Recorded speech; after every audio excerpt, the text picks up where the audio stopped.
Hi there, I'm Claire Williams from the British Equestrian Trade Association.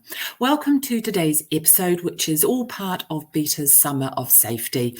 During the summer, we're talking about all things related to equine and rider safety, from body protectors and hats through to tack safety and biosecurity. This week, we're talking about equine health, and today we're focusing on quarantining. Exactly why you should think about quarantining, when you should do it, and how you do it. And today I'm delighted to be joined by Helen Whitelegg, who is a Senior Campaigns Officer for Redwings. Hi there, Helen. Hi, Claire. Hi. You've worked with Redwings for 15 years. You've a really interesting background. You've been working with Bransby and you did a stint in Italy as well, volunteering. I did, yes. Equine welfare is a worldwide issue, so it was really interesting to see the issues that they face in different countries and help out there as well. And so what do you do at Redwings as a campaign officer, and what sort of experience have you had dealing with the horses that you see at Redwings? Sure. Well, as a campaigner, our campaigns and education team, really, we're trying to prevent some of the problems that we see, reduce the number of horses that actually need rescue, which sadly just the numbers don't seem to go down. And over the years, I have been involved in sort of welfare work and with the care of new horses coming into the charity. So you see firsthand some of the issues that are sadly all too common. And that really motivates you to want to spread the word, because so much of the time it's lack of awareness and understanding, or the practical things that people can do to better protect horse health rather than anything more deliberately intentional. So campaigning is about trying to just spread the word, change little behaviours, give people practical advice and support, and make it interesting and engaging. You never stop learning when you're around horses, do you? No, never, absolutely. And I know that, you've had a real focus on strangles, but also as part of that, really focusing on the importance of quarantining, isolation. Why is that so important to you at Redwings? It's huge, to be honest. I think you can't overstate how important quarantine is for Redwings. We bring in huge numbers of horses every year, up to 200, even some years over 200. We generally know next to nothing about their medical history, about their background, so they are quite high risk. And we're bringing them into a charity which has around 1,500 residents in our direct care on a daily basis. So you can imagine that infectious disease has potential to be completely devastating. So we do take quarantine incredibly seriously, and I'm pleased to say that it works. We've been screening and quarantining all our new horses to the charity for about 30 years now, and we've only had one strangles outbreak in that time. And we've had lots and lots of strangles positive horses coming into our care that have been identified and treated during quarantine.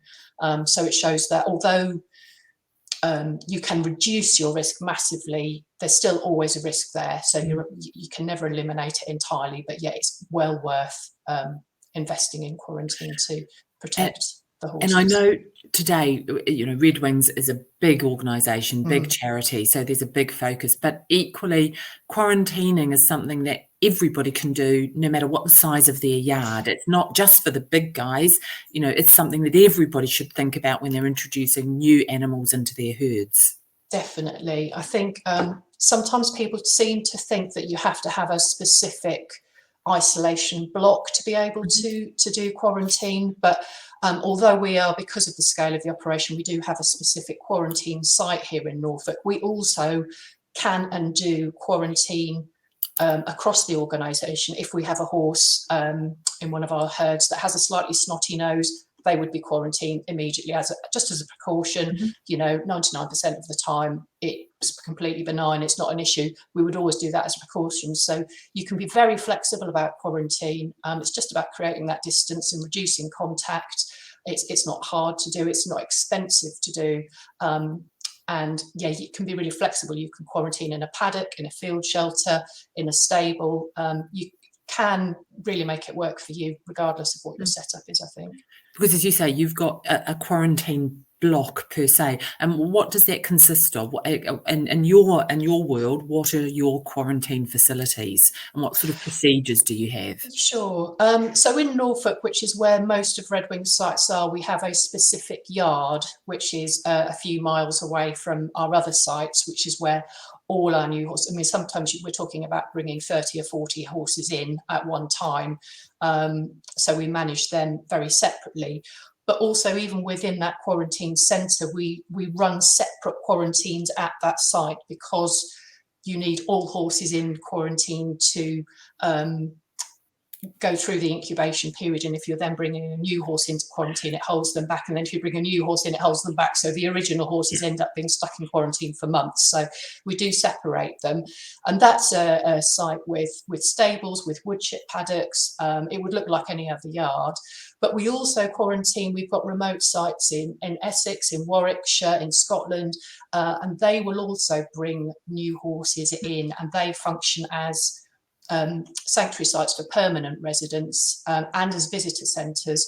And we have separate areas, if you like, of the site that can operate as quarantine there. So that, I think, would be a more relatable setup to many yards. But as I say, any site we would quarantine on as and when the need arose.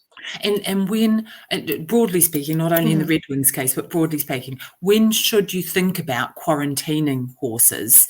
And Sure. Is it sensible to do so if you're going to events regularly? Are you creating a risk every time you bring them back from that event?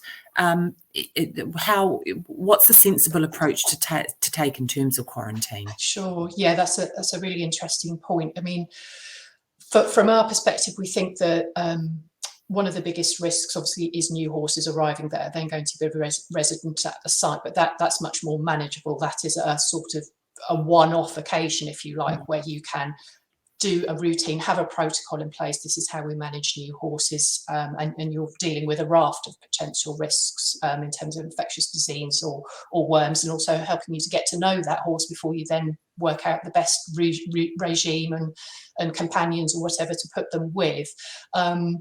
So that, I think, is one of the most important ways of quarantining. As I've alluded to, I think reacting to any potential signs of disease, regardless of how low risk you think a horse, if you see an unexplained snotty nose, or you know your horse has got a temperature, again, quarantine is a really sensible precaution to take, just until you can rule something a bit more sinister out. In terms of events, obviously, the horse world is really sociable and it's very mobile, and it's great. That's why so many of us want to have horses and be around horses, and we would never want to take that away from people. It's just being a question, I think, a question of being aware of what the risks are and taking steps to minimise it. And I do think that people are becoming more aware. If you go to events and you're mixing with horses from other yards that you don't know, just don't let them have nose-to-nose contact with each other. Don't share water sources. Take your own water, or use a hose and make sure you're not sort of wiping the end of the hose around your bucket and things like that. Maybe avoid shared grazing. Maybe just take your own hay nets and keep your horse with your lorry and offer them forage rather than grazing. I think COVID has taught us an awful lot, hasn't it, about the sort of where the risk points are and how you can take relatively simple steps, a little bit of social distancing, a little bit of hand washing. Those things can really apply to the horse world as well.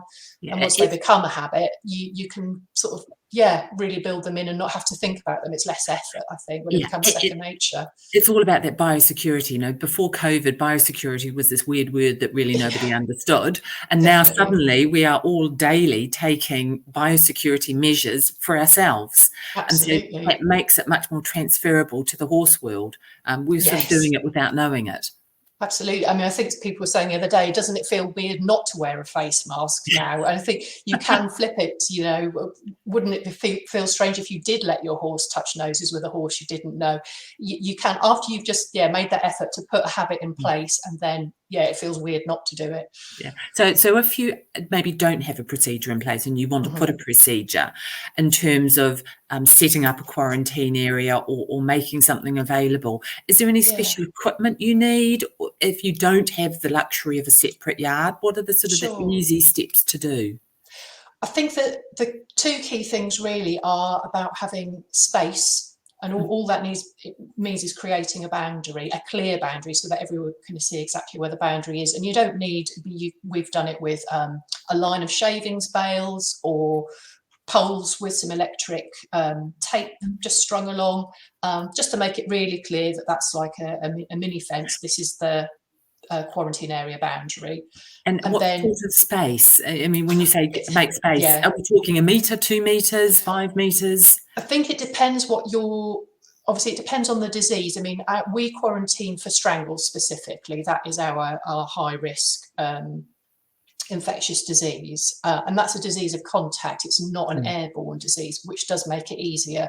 So as far as we're concerned, the space needs to be that the furthest strangles can effectively travel is as far as a horse can snort or cough some solid matter. So that's going to be much more limited than something like a virus, sort of equine flu or EHV, which is airborne, where ideally you would have a much wider.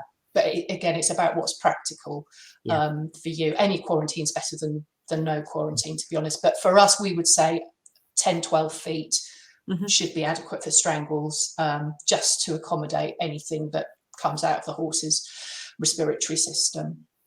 And once you've got that barrier set up, you then talking about disinfectant. Your disinfectant is really important. Get the right product and use it according to the instructions. Have plenty of it available. If you compromise on your disinfectant, you're really undermining the value of your whole quarantine setup, I think. And make it really clear what people need to do. Limit the number of people going into quarantine. Make sure people have the supplies that they need in terms of overalls. We use overalls for people to wear while they're in the quarantine area, disposable gloves, a foot dip so that they can clean and dip their feet as they come out. So it's a very standard system of entering and exiting the area. No, go on. If you can keep as much equipment in the quarantine area as possible, so if you're mucking out equipment, take feed and forage and bedding in there. So you're minimising, reducing the amount of movement to and fro, things going into quarantine and out. If you empty a new bag of shavings, either keep all your rubbish in quarantine, try and give yourself space for storage. That's a big help. Or disinfect all the plastic before bringing it out and putting it into your general waste. And you said earlier on, make certain you use the right disinfectant. How do you know which is the right disinfectant? It's been so confusing for a lot of people. Yes, we are trying to drill down into this. There are so many products available. There is a very exhaustive list on the DEFRA website of DEFRA approved disinfectants, but that does cover all species and obviously it's largely relatable to notifiable diseases, which strangles isn't. But I would say that it's good to look for a disinfectant that is DEFRA approved. So you're talking about a product which is capable of working in an outdoor environment, not a household product, which even if it technically kills a bacteria like strangles in a lab setting, the conditions that disinfectants work in, oftentimes it's organic material, which, if you've got muck on your boots, in addition to the organic material, the muck or the dirt is going to deactivate some of the active ingredients in disinfectants. So it's good to look for a product that's been tested and actually has some resilience to working in the sort of setting that you're talking about on a yard. Yeah, we were talking to one of our members, a manufacturer who produces disinfectants, and they made the very good point that you must clean before you disinfect, which, to be honest, hadn't occurred to me. You just sort of think disinfectant you can throw down and it's going to do its job, but it does need to be put on a clean surface. That's so true, yes. Cleaning, disinfecting, that goes for the bottom of your boots, for when you're doing vehicles. And it's good because you're then keeping your environment clean as well, which if you've got an active case of infectious disease, cleaning and reducing the amount of contaminant in that setting, even if it's within the quarantine area, is helpful. Yeah, and I understand what you mean about space, because as you referred to before, you can also quarantine horses when they come into a yard, just to make certain they're not bringing something else, even as simple as worms, and in which case, there it's not the distance, but you're still keeping them separate for a very good reason that will also hopefully stop any other disease impacting on the yard. Absolutely. What are the common mistakes that people make when they're trying to isolate horses or set up a quarantine area? Sure, that's a good question. I think not having the right disinfectant and not using it according to the instructions is quite common. Leaving disinfectant at our quarantine centres, we replace our disinfectant every 2 days, and we record it so that we know that it's been done. I think not allowing enough storage space can also make life much more difficult and increase the amount of traffic going in and out of quarantine. I think muck is something that can be quite challenging. If you've got a horse in quarantine for quite a while, that's going to generate a lot of muck. So logistically, you either need to try and bag it and keep it within quarantine, or have a separate muck heap where you are going to have to take it out. And we do that quite a lot at our quarantine centre. You just need to disinfect the wheels of the wheelbarrow, take it to the quarantine, tip it, disinfect it to come back. It's a bit of muck is a tricky one, but if you get it right. To be honest, I would never have considered that the muck was a risk of spreading infection. But you're so right. When you think about it in a context, it could be because the horse is going to potentially be touching it as well. Yeah, I mean, and it's on the floor, and if a horse has got snot, that's where the snot is going to end up. So, I mean, there was some research a few years ago that actually explored how well strangles specifically survives in muck, and it isn't very long, which is reassuring. But you've still got several days, and you need to muck your horse out, and that, yes, your muck is going to be a risk factor. It is manageable. It's a very logistical thing, quarantine. It's not that it's necessarily complicated, but it's just lots of individual steps to manage different elements of it that need to be considered to set it up so that it works really effectively. And I think on the mistakes thing, I think it's also really important to remember that the horse at the centre of it all, sort of containing the disease is so important. It's such a responsible step to take, but also remember that the horse is going to be living in that area for quite a considerable amount of time. So try not to forget that the horse's own experience. The horse doesn't understand why it's suddenly in a stable and not getting any turnout or whatever. So don't panic and try and confine the horse. Try and provide a nice big stable. Something like strangles, which isn't airborne, you can have really good ventilation. You can ensure the horse can see out. It's got a view. Provide some enrichment. Try and cater for the horse's sort of well-being while it's going to be in quarantine as well. And what happens, because there are a lot of people that have horses that don't necessarily have a stable or an undercover. So are you okay to, in effect, do the same but in the field? Definitely, yeah. I think a lot of people are surprised that you can quarantine in a paddock, but and we do it sort of regularly. Like I say, we have all our horses at Redwings generally live on permanent turnout. So if we've got a horse with a bit of a snotty nose and we're quarantining as a precaution, we just quarantine the whole field. So it's just a question, again, of preventing the contact between that group of horses and their neighbouring fields. And you can do that by obviously just using electric tape to create that distance that we were talking about. And then for anybody that needs to go in and out of the field, you provide the same, the overalls, the dips, and the poo picking equipment to stay within the quarantine area. And it's very simple to do, and I suppose and often better for the horse's well-being if it's not used to being in a box. One of mine is a box walker. She'll go in the stable, but she's never been in overnight, and I know she really wouldn't like it. So it's good to know that there are other options. Definitely. Yeah, I think, again, you can be really flexible with it and try and find what's going to work for you rather than quarantine being a one-size-fits-all system. I think I know we're very much focusing on strangles, and strangles is difficult because there is a bit of a stigma around it. People don't, sadly, always like Yes. admitting the situation. But Yes. if you are faced with that suspected strangles case and you need to separate your horse for the first time, are there any other pieces of advice that you'd give them or the other people on the yard? Oh, sure. I mean, I think it's important to remember that strangles genuinely can happen to anybody, even if you've got really good biosecurity practices in place.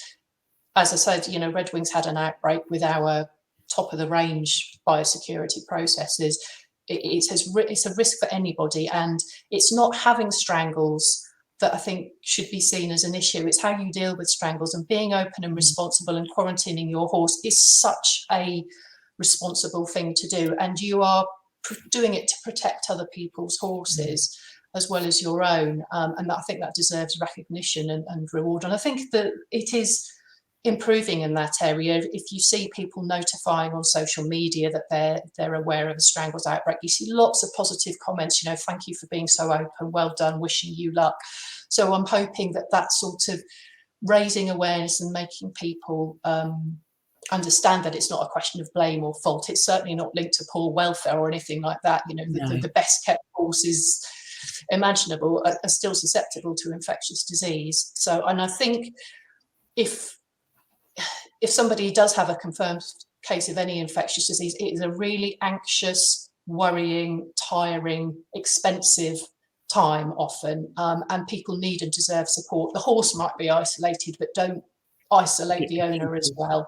I think it's really important to reach out, maybe not literally, but we've all got ways of keeping in touch now. Send a message. Is there anything I can do? Can I help with childcare? People are still trying to run their everyday life, and a lot of the time people that we've spoken to have said it's the worry and the mental stress of going through an outbreak that's almost worse than dealing with the disease itself. It's not to be underestimated. That's really true, because I spoke with the Milbury Hill stud a couple of weeks ago, and that's exactly what they said. They contacted all their owners. They had huge amounts of support, but they said it was just mentally exhausting.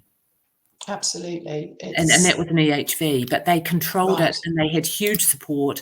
And that was, again, it was no one's fault. The horse had been on the premises for years and had never been off the premises. Interesting. Yeah. It was really interesting. It just shows how important it is to have some form of procedures or facility, or if not facilities, procedures in place. Yes. In your mind, is that something, if you're moving yards, should you be asking questions about, are there procedures in place? I think it would be great if owners did indicate that was something they looked for in a yard. And I think I was speaking to somebody a couple of weeks ago, sort of saying that it's not that long ago since there was no question of quarantining or blood testing in the way that we do now. It's becoming much more common to have a procedure in place for new horses. And also, I think if you do have quarantining in place for new horses and people are used to working with it, it means that if you are faced with an outbreak or something comes at you out of the blue, you're going to know what to do. It's like a practice run all the time in terms of having the equipment and knowing how quarantine works, being familiar rather than something you've suddenly got to sort of scratch around and Google to work out how to set it up for you. So I think having some familiarity and awareness, I mean, quarantine is a great skill to have. It's an important horse health system, and it's another box to tick, like recognizing the signs of colic or poo picking your field well, and having a worming program in place. I think having the quarantine equipment on site ready is no different to having a first aid kit. Really, it's there if you need it. You hope you don't, but it's there at short notice, within easy reach should the need arise. And I suppose the same applies to biosecurity measures, that there should be some basic minimum expectation from an owner when they're moving their horse to a yard, that yard at least can talk about biosecurity and the suggested steps they take. I think, that would be very reassuring for any owner to know that new horses, because also if you're the new horse and owner having to go through a process, you know that once you're on that yard, you are then enjoying the protection of that protocol for other horses coming through the system behind you, or the ones that are already there in front of you. And I think it means if you're on a yard where you know that horses have been screened and people are careful when they're going out to events and there is an awareness, you can relax and feel safe in your sort of, you know that the risk to you all as you live together. And we know from research that the more horses living together, inevitably your risk of infectious disease does go up. That's been shown. So that's when those steps really kick in, and you can just do those everyday things to keep it low. And I think if you're worried that your yard isn't perhaps doing everything that you would like to see, then start a conversation. I think, again, as you mentioned about stigma, I think part of the problem with infectious disease is that it's not something that's been talked about in a way that other horse health conditions have over the years. It's kind of ignored or swept under the carpet, or it's got a little bit of taboo. If you can ask a question of a yard manager, you know, is there a reason why we do this or we don't do that, or have you considered we could do this? It's just good to have, it's something we can talk about, we can and should talk about for sure. And if somebody's on a yard, or if somebody's got a yard and they need to either put protocols in place or refresh their own, have you any ideas of, you know, any tips or where they can go to get some basic information? Sure. I mean, we've tried through the Stamp Out Strangles campaign to make practical sort of grassroots level information as accessible as possible. So our Strangles Hub, as part of the Redwings website, has got lots of things on there that I hope people would find useful. Perfect timing. And that includes, we've got a template yard protocol which people can download and simply adapt to their own system, their own setup. That's just got some basic ideas and helps include things like, say, muck that you might not have considered. That will just get you thinking about all the different aspects that you need to use. There's some videos on there, how to set up a quarantine area, how to get in and out of quarantine areas safely, how to check your horse's temperature. Obviously, knowing your horse's normals is a really good way of just monitoring your horse's health and flagging up at the earliest possible opportunity if there's something wrong. And that's a good point at which for quarantine to kick in if your horse has spiked a fever that you can't explain. So yeah, there's lots of information on there. Our Strangles pack,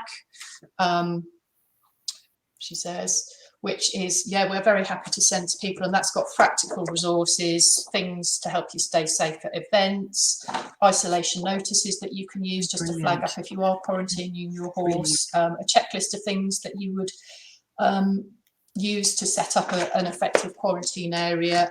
So they're available to download from the hub, but also if people wanted to take the Stamp Out Strangles pledge, which is free, we would send them a printout pack. And for those to help. And for those listening, it's redwings.org.uk/strangles. So that's really useful. Helen, thank you so much. I've certainly, today I've learned a lot. And I think it's been really, really useful just to really understand how within reach that ability to quarantine is, that it's not just the domain of the large charities or the large yards, that everybody can take responsibility and reduce the risk and help control infectious disease. So thank you so much. Thank you for all the work that Redwings do, and for all the work in raising awareness of strangles. That's been really great. Thank you. Thank you so much, Claire.